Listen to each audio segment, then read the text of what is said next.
जय श्री स्वामी समर्थ। स्वामी और अनसुने किस्से पर्व 2 में आपका हार्दिक स्वागत है।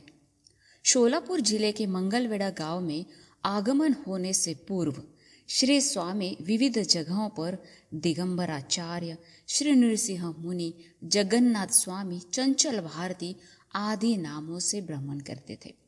ऐसे वृत्तांत पहले पर्व में आ चुका है। और केवल भ्रमण ही नहीं किया, वो तो केवल एक लीला थी। भक्तों को मार्गदर्शन करना था, दुष्टों को उपदेश देना था, अधर्मियों को अधर्म से मुक्त कराकर सत्कर्म और सन्मार्ग पर जो लाना था। इस महाभ्रमण पर्व के बाद भक्त प्रतिपालक श्री स्वामी समर्थ मंगलवेड़ा गांव आए। पटवर्धन के वन में जहां पर बबूल, नागफनी जैसे कांटों से घेरा हुआ वन था, वहां पर रहने लगे। इसी दरमियान मामलेदार श्री यशवंतराव भोसेकर, इन्हें स्वामी दर्शन का भाग्य मिला।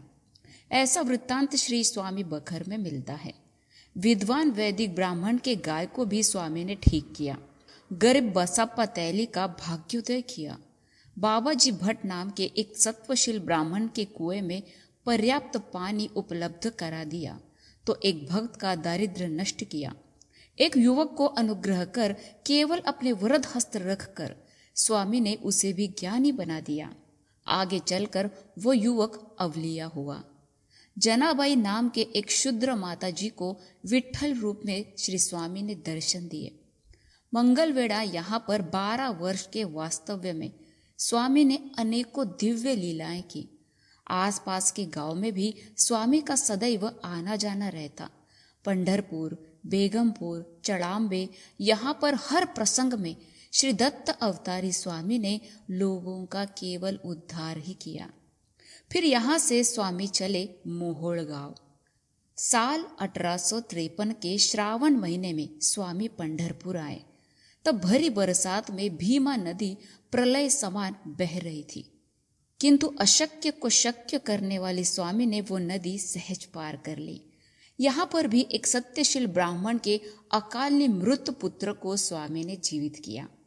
फिर 125 वर्ष के गवे स्वामी नाम से प्रसिद्ध लिंगायत साधु की भेंट स्वामी से हुई।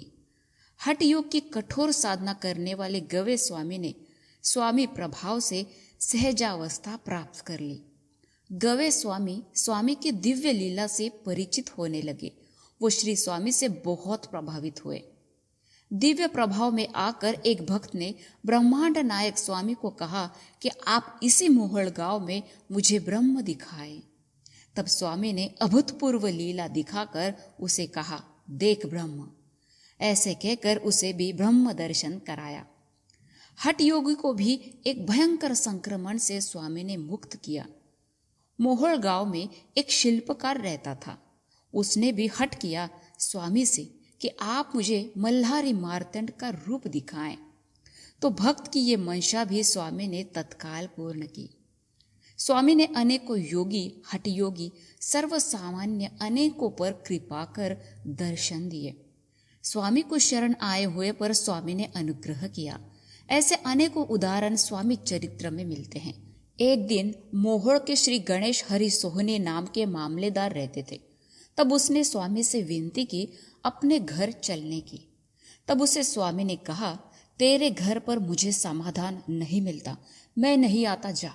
ऐसे कहकर स्वामी ने उसे फटकार दिया। और उसका कारण भी ऐसा ही था, क्योंकि उसकी पत्नी होने के बावजूद भी उसने रखेल रखी थी। और ये बात अंतर्यामी स्वामी से भला कैसे छुपती। इसलिए उसे फटकार दिया, उसे नकार दिया। किंतु दयालु स्वामी ने आगे चलकर उसकी कामेच्छा को नष्ट कर उसे आत्म साक्षात्कार करा दिया। फिर भक्तवत्सल स्वामी 1854 और 55 के बीच मोहोड़ से शोलापुर आए। शोलापुर में अकाल पड़ा था। तब स्वामी ने सिद्धेश्वर तालाब में जल को आने की आज्ञा दी ताकि अपने भक्तों की प्यास बुझा सके। यहाँ पर स्थित मौनी बाबा को लोक कल्याण कार्य करने के लिए मार्गदर्शन किया। फिर चितोपंत टोल के मन के सारे विकल्प, शंकाएं, भ्रम, भेद संपूर्णतः स्वामी ने दूर किए। अब यहाँ से अनेकों लीलाएं कर ये ध्यान मूर्ति, ये भक्तवत्सल श्री स्वामी समर्थ चले अक्कलकोट धाम।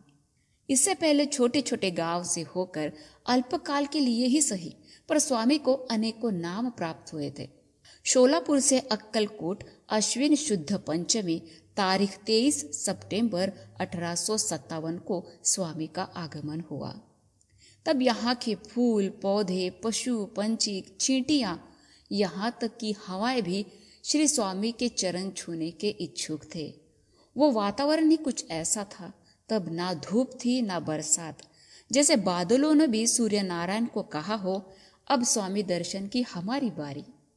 मुलेकर, ब्रह्मनिष्ठ, वामन बुआ, गोपाल बुआ और स्वामी सुत को बार बार स्वामी कहते थे, अरे ये सारा विश्व हमारा ही घर है, हमारा संचार सब दिशाओं में है, संपूर्ण विश्व हमारा घर है, इसलिए हम कहीं भी आ और जा सकते हैं। इस कथन से स्वामी की व्यापकता, ब्रह्मत्व साबित होती है। एक प्रसंग था जब नृपति मालोजी राजे अक्कलकोट स्वामी दर्शन को आए। तब स्वामी ने उन्हें काशाय वस्त्र प्रदान किए। काशाय वस्त्र अर्थात सन्यासी वृत्ति के प्रतीक हैं, क्योंकि स्वामी जानते थे कि अब इसका राज दरबार जाने वाला है, और यही हुआ। इस प्रसंग पर श्री स्वामी चरित्रकार किंजवड़ेकर महाराज कहते हैं कि श्री स्वामी भूत, वर्तमान और भविष्य जानकार हैं, और वैसे ही वो मार्गदर्शन भी करते हैं। काशाय वस्त्र देने की घटना उनके ही भविष्य को दर्शाती है। अक्कलकोट में श्री स्वामी 21 से 22 वर्ष रहे।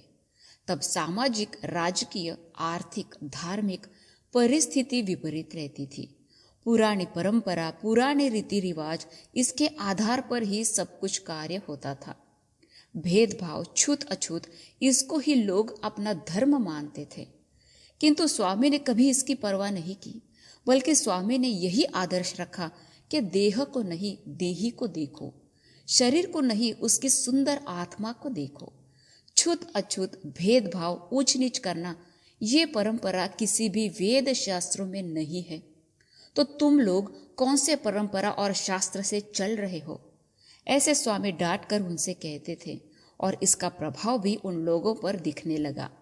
सब कुछ भुलाकर स्वामी दर्शन, स्वामी उपदेश, स्वामी कृपा प्राप्त करने हेतु दिन प्रतिदिन लोग आते, अपनी शंकाएं पूछते, और बालक समझकर स्वामी भी उन्हें मार्गदर्शन करते।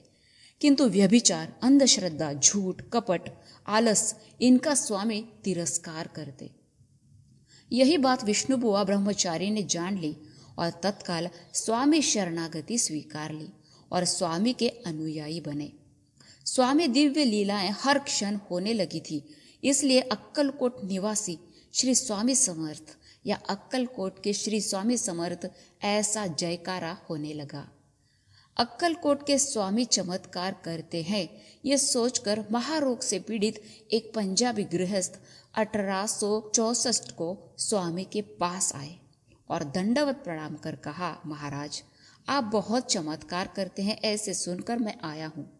तब उसकी बात को काटकर स्वामी ने क्रोध से कहा, हम चमत्कार नहीं दिखाते, ये हमारा खेल है। स्वामी की महिमा ही इतनी गहरी है कि जो कोई भक्ति से या अभक्ति से 3 रात्रि अक्कलकोट निवास करेंगे वो पाप मुक्त हो जाएगा, किंतु उसके साथ उसका नाम स्मरण आराधना करनी चाहिए।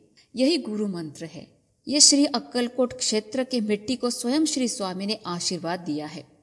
उस समय लोगों के पास काफी समय रहता था, इसलिए 3-3 दिन रात ठहरना संभव हो पाता, किंतु आज के काल में कम से कम एक संपूर्ण दिवस और एक रात्र वास्तव्य करना सहज है। ये अक्कलकोट क्षेत्र की महिमा है।